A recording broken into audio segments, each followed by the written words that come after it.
បាទសួស្តីបងប្អូនទាំងអស់គ្នាបាទជួបគ្នាម្ដងទៀតហើយបាទហើយក្នុងវីដេអូនេះដែរខ្ញុំនឹងមកនិយាយអំពីការប្រើប្រាស់រូបមន្ត count if និង count if ដែលមាន s តើទាំងពីរហ្នឹងប្រើខុសគ្នាបែបម៉េចបាទអញ្ចឹងរូបមន្ត count if ដែលអត់ s នេះរូបមន្ត count if នេះគឺយើងប្រើសម្រាប់រាប់ចំនួនដែលវាមានលក្ខខណ្ឌតែមួយបាទចំណែកឯរូបមន្ត count if ដែលមាន s នេះគឺយើងប្រើសម្រាប់រាប់ចំនួនដែលវាមានលក្ខខណ្ឌច្រើនមានន័យថាលក្ខខណ្ឌចាប់ពី2ឡើងទៅបាទអញ្ចឹងកុំឲ្យខាតពេលទៅមើលខ្ញុំអនុវត្តក្នុងការប្រើប្រាស់រូបមន្ត count if ទាំងពីរនេះទាំងអស់គ្នាបាទអញ្ចឹងខ្ញុំចូលមកអូខេលំហាត់តកតងការប្រើប្រាស់រូបមន្ត count if បាទអញ្ចឹងនេះតកតងនឹងលំហាត់ការប្រើប្រាស់រូបមន្ត count if ដែលយើងប្រើសម្រាប់រាប់ចំនួនដែលវាមានលក្ខខណ្ឌតែមួយបាទអញ្ចឹងក្នុងលំហាត់នេះខ្ញុំមាន ID ខ្ញុំមាន first name last name ហើយនិង full name ហើយនិង page តកតង sex ហើយនិង position ហើយនិង salary បាទអញ្ចឹងកន្លែងនេះខ្ញុំចង់ដឹងចំនួនបុគ្គលិកដែលធ្វើការក្នុងក្រុមហ៊ុនហ្នឹងតើបុគ្គលិកភេទស្រីមានប្រមាណអ្នកបុគ្គលិកភេទប្រុសមានប្រមាណអ្នកបាទអញ្ចឹងដើម្បីយើងធ្វើការគណនាបាទអញ្ចឹងចម្លើយរបស់គេគឺភេទប្រុស17នាក់ហើយភេទស្រី3នាក់បាទអញ្ចឹងខ្ញុំធ្វើការលុបតកតងនឹងចម្លើយរបស់គេហើយខ្ញុំធ្វើការគណនាដើម្បីបង្ហាញបាទអូខេអញ្ចឹងកន្លែងនេះគឺយើងប្រើសរសេរប្រើរូបមន្ត count if មកបាទអញ្ចឹងកន្លែងនេះ count if បាទដែលយើងប្រើសម្រាប់រាប់ចំនួនដែលវាមានលក្ខខណ្ឌតែមួយបាទមុនដំបូងគឺយើងត្រូវការ select ទៅលើនេះទិន្នន័យដែលមួយណាដែលយើងចង់រាប់ចំនួនអូខេអញ្ចឹងកន្លែងនេះខ្ញុំចង់ស្វែងរកទៅលើ page របស់បុគ្គលិកអូខេខ្ញុំ select ទៅទាំងអស់មកបាទហើយបន្ទាប់មកកន្លែងនេះខ្ញុំក្បៀស1បាទអូខេអញ្ចឹងកន្លែងនេះខ្ញុំចង់ស្វែងរកទៅលើបុគ្គលិកភេទប្រុសបាទអញ្ចឹងកន្លែងនេះខ្ញុំអាច select ទៅលើឈ្មោះតារាងទិន្នន័យនេះកន្លែងភេទប្រុសនេះក៏បានឬក៏ខ្ញុំអាចវាយបញ្ចូលក៏បានដែរអញ្ចឹងបើខ្ញុំវាយបញ្ចូលអូខេខ្ញុំបើក double quote មួយមកខ្ញុំសរសេរ mail ហើយ double quote វិញហើយខ្ញុំធ្វើការបិទវងកញ្ចក់ហ្នឹងជាការស្រេចអញ្ចឹងមានន័យថាកន្លែងនេះវារាប់មកចំនួនបុគ្គលិកសម្រាប់ភេទប្រុសមាន17នាក់បាទហើយកន្លែងនេះខ្ញុំចង់ស្វែងរកទៅលើចំនួនបុគ្គលិកភេទស្រីបាទអូខេអញ្ចឹងខ្ញុំប្រើប្រព័ន្ធ count if បដែល sorry អូខេហើយខ្ញុំ select ទៅលើ page របស់បុគ្គលិកមកបាទអញ្ចឹងកន្លែងនេះខ្ញុំគ្រាសមួយអញ្ចឹងកន្លែងនេះខ្ញុំចង់បញ្ចូលឈ្មោះទិន្នន័យដែលយើងចង់ស្វែងរកនឹងក៏បានឬក៏យើង select ទៅលើទិន្នន័យនេះឧទាហរណ៍ថាបុគ្គលិកភេទស្រីចុះអញ្ចឹងខ្ញុំ select បែបហ្នឹងក៏បានដែរបាទអញ្ចឹងកន្លែងនេះវាស្វែងរកដូចគ្នាទេណាបាទអត់បញ្ហាទេណាអញ្ចឹងការប្រើប្រាស់មានថានៅពេលដែលយើងធ្វើការ select ទៅលើទិន្នន័យឧទាហរណ៍ថាកន្លែងឈ្មោះបុគ្គលិកភេទប្រុសហើយនឹងធ្វើការវាយបញ្ចូលបែបនេះវាខុសប្លែកគ្នាបែបនេះមានន័យថានៅពេលបើសិនជាយើង select ទៅលើទិន្នន័យបែបនេះអញ្ចឹងនៅពេលដែលយើងធ្វើការទាញទិន្នន័យមកក្នុងករណីឈ្មោះទិន្នន័យវាខុសគ្នាអញ្ចឹងវានឹងចាប់មកទិន្នន័យមកអូតូហើយប៉ុន្តែបើសិនជាក្នុងករណីនេះឥឡូវឧទាហរណ៍ថាខ្ញុំលុបបែបនេះចោលកន្លែងភេទប្រុសនេះចោលអញ្ចឹងក្នុងករណីនេះខ្ញុំវាយទិន្នន័យភេទប្រុសបាទអញ្ចឹងខ្ញុំ enter ចឹងនៅខាងក្រោមនេះទិន្នន័យភេទស្រីនេះខ្ញុំចង់បង្ហាញចម្លើយអញ្ចឹងខ្ញុំធ្វើការអូសទិន្នន័យមកអញ្ចឹងវាអត់ចាប់ទេបាទវាអត់ចាប់ទេវាឃើញកន្លែងនេះឃើញ mail ដដែលបាទអញ្ចឹងវាអត់ចាប់ទេបាទមូលហេតុអីបានខាងក្រោមនេះវាឃើញ16ដោយសារកន្លែងនេះគឺយើងអត់បានប្រើ F4 ធ្វើការ lock cell អញ្ចឹងវាទាញទិន្នន័យ cell យើងត្រឹមកិលចុះក្រោមបាទអញ្ចឹងគឺវាការប្រើប្រាស់ហ្នឹងវាខុសគ្នាមួយបែបមួយយ៉ាងម្នាក់បាទអូខេអញ្ចឹងកន្លែងនេះខ្ញុំដាក់ទៅអ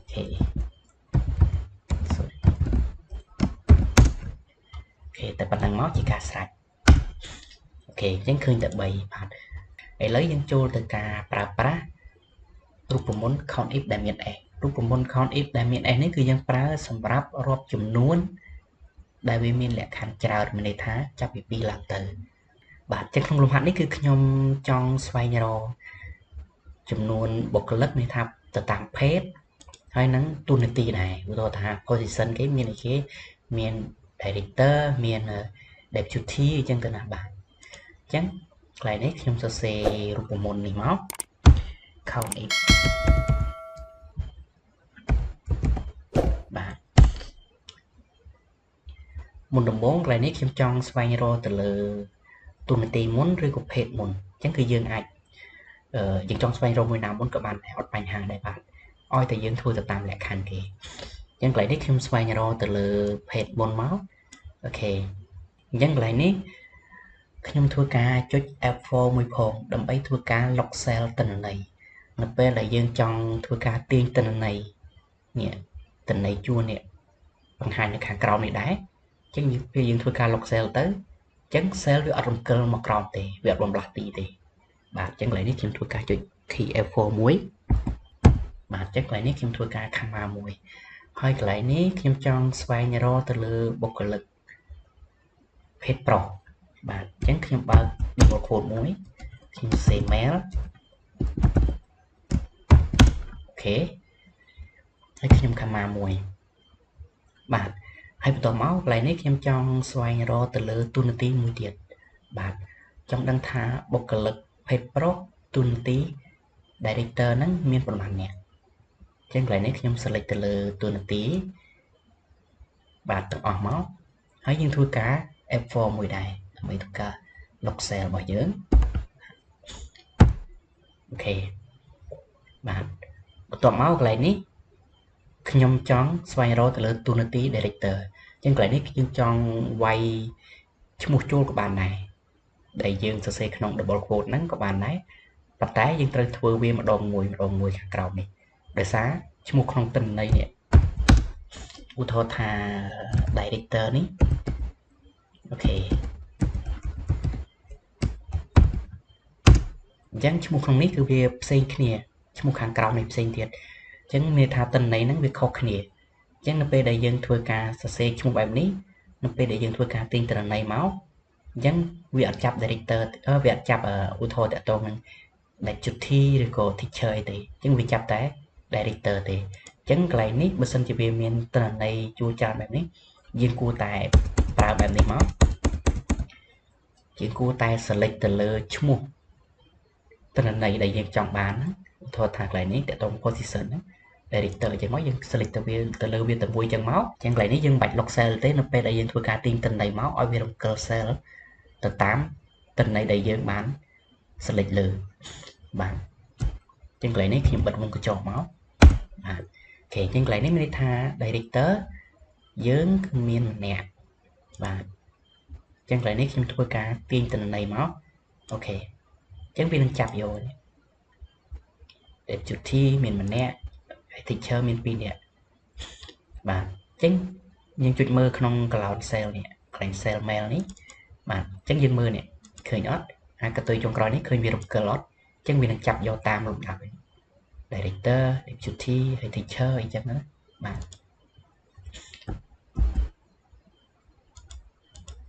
អូខេអញ្ចឹងយើងមើលកន្លែងនេះឃើញវាចុះមកតាមបាទអូខេហើយបន្ទាប់មកខ្ញុំធ្វើការស្វែងរកទៅលើបុគ្គលិកភេទស្រីម្ដងបាទអញ្ចឹងកន្លែងនេះខ្ញុំប្រើរូបមន្ត count if បាទហើយកន្លែងនេះខ្ញុំធ្វើការ select ទៅលើភេទទាំងអស់មកហើយយើងធ្វើការចុច F4 ដូចគ្នាគ្រាមួយហើយកន្លែងនេះខ្ញុំចង់ស្វែងរកទៅលើបុគ្គលិកភេទស្រីខ្ញុំបាន double quote មួយខ្ញុំសរសេរ